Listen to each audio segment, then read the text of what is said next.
Magandang araw sa ating mga mag-aaral, mga punong guro, magulang, at sa lahat ng bumubuo ng Jimboy Clowns sa pamumuno ni Miss Bing De Ocampo. Natatangi ang paglulunsad ninyo ng Best Way to Grow School Tour, Health and Nutrition Program dahil mahigit 2 taong nagdulot ng pinsala ang COVID-19 sa ating kalusugan. Ngayong nakabalik na ang ating mga kabataang mag-aaral sa eskwelahan, patuloy ang pagkamit natin ng napakahalagang karapatan ng mga bata, ang sapat, ligtas at dekalidad na edukasyon.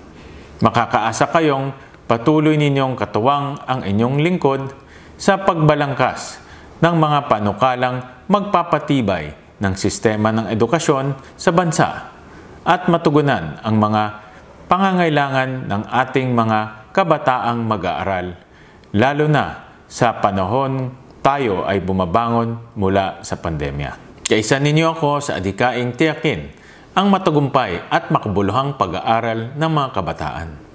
Sa ating patuloy na bayanihan, win tayong lahat.